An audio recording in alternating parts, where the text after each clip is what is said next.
Um dos maiores dramas na vida do advogado criminalista iniciante é acompanhar o cliente na delegacia pela primeira vez.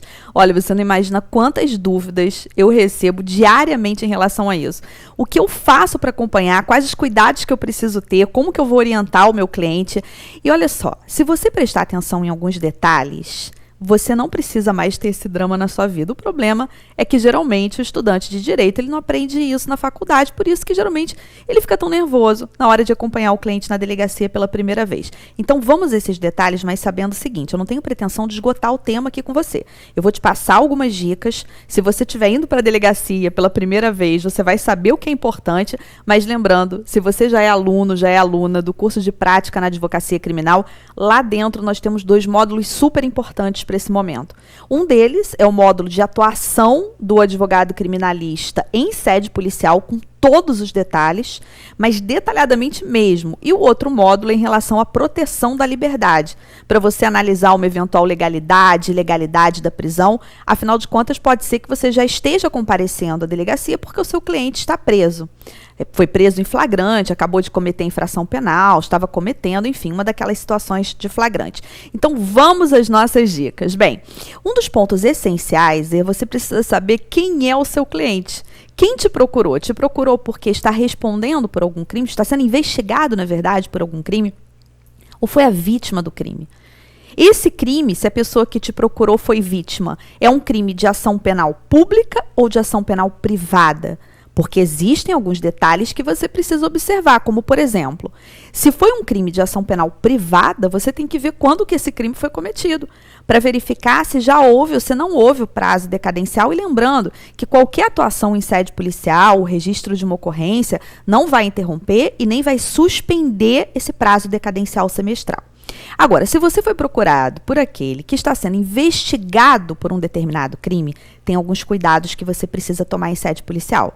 Antes de simplesmente você acompanhar o seu cliente até a delegacia, você precisa procurar, por exemplo, se tem algum mandado de prisão expedido contra ele. Então, o que você vai fazer nesse momento? Consultar o aplicativo Sinesp Cidadão, onde você consegue verificar a expedição de mandado de prisão, e o site do CNJ. Mas olha, não encontrando mandado de prisão, às vezes tem um pequeno equívoco, um errinho material ali em relação ao nome ou na hora da busca, você não pode dizer para o seu cliente ainda que não tem risco nenhum dele ser preso. Essa não é a melhor estratégia. O que você deve fazer? Ligar para a delegacia, reagendar a ida do seu cliente até a delegacia e nesse ínterim, entre o reagendamento e efetivamente o dia que ele vai comparecer, você vai comparecer pela primeira vez sem o seu cliente na delegacia e você vai fazer isso munido já da procuração e de uma petição de vistas e cópia daquele inquérito. Porque aí sim, você vai conseguir se inteirar de todos os detalhes. Qual o crime pelo qual ele está sendo investigado, se tem ou não a expedição de um mandado de prisão ali naquela situação concreta. Bom, e ali você já começa a alinhar qual a melhor ou qual as melhores estratégias defensivas que você vai seguir. Depois disso, quando você efetivamente for acompanhar o seu cliente na delegacia, você também precisa tomar alguns cuidados. Um dos primeiros cuidados é o seguinte, você precisa levar, se você foi contactado, por exemplo, pela família, você vai encontrar o seu cliente pela primeira vez na delegacia, então você já precisa levar uma procuração em branco. Caso ainda não tenha contrato de honorários para levar, você leva a procuração com uma cláusula de obrigatoriedade de pagamento. Se você já é aluno do curso de prática, lembrando lá nós temos o nosso banco de peças e temos vários modelos e temos também, além das peças, modelo de contrato de honorários, modelo de procuração com cláusula de obrigatoriedade. Então, isso te facilita muito no seu dia a dia. Bom, prosseguindo, tomado esse cuidado para que não exista nenhum risco de você depois não receber os seus honorários, mas e se você não combinou ainda honorários, você pode colocar nessa cláusula o mínimo pela tabela da OAB, pelo menos já é uma segurança para você. Segundo ponto importante, você tem que solicitar na delegacia que você possa conversar em particular com o seu cliente.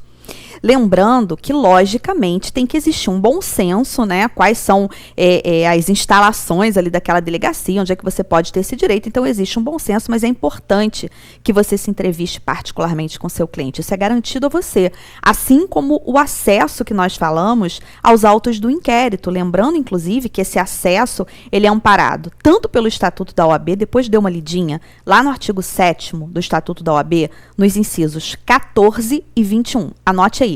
E também na súmula vinculante de número 14. Prosseguindo. Bem, a partir do momento que você vai conversar com o seu cliente, você tem que fazer com que o seu cliente confie em você. Você tem que demonstrar elementos para essa confiança. Quem é que contactou você? Foi a família? Foi indicação de um amigo? Enfim, passe isso para o seu cliente. Esclareça para ele o que vai acontecer dali por diante, o que pode acontecer dali por diante. E o quanto é importante que ele te fale a verdade, que ele te conte todos os detalhes. Só sabendo a verdade e todos os detalhes é que você vai, de fato, conseguir desenvolver uma boa estratégia defensiva ali. Um outro ponto muito importante é o seguinte: se o seu cliente está preso, você precisa analisar se existe uma eventual ilegalidade dessa prisão. Isso vai impactar diretamente no pedido que você vai fazer, seja na audiência de custódia, seja em uma eventual peça de liberdade. Se vai ser um relaxamento de prisão, se vai ser um pedido de liberdade provisória. Muitos advogados ainda ficam confusos com essas peças de liberdade. Mais uma vez eu te digo, se você já é aluno do curso de prática, lá nós temos um módulo específico para isso em que eu te ensino como diferenciar cada uma das peças de liberdade, tá? Quando é relaxamento, quando que é liberdade provisória. Se você está diante de uma prisão ilegal, então a peça será o relaxamento de prisão. Tem uma série de fatores que você precisa também observar quando você está diante de uma situação que envolve, se você está assistindo esse vídeo ainda durante a pandemia, nós temos a recomendação de número 62 do CNJ. O advogado criminalista precisa ter o domínio dessa recomendação. Lembrando, essa recomendação ela foi prorrogada, foi um dos primeiros atos do ministro Fux na direção do Conselho Nacional de Justiça, na presidência do CNJ. Então é importante que você esteja por dentro e saber também que a recomendação de número 62, a partir dessa decisão do ministro Fux, não se aplica em determinadas situações. Então, você precisa estar por dentro disso, tá?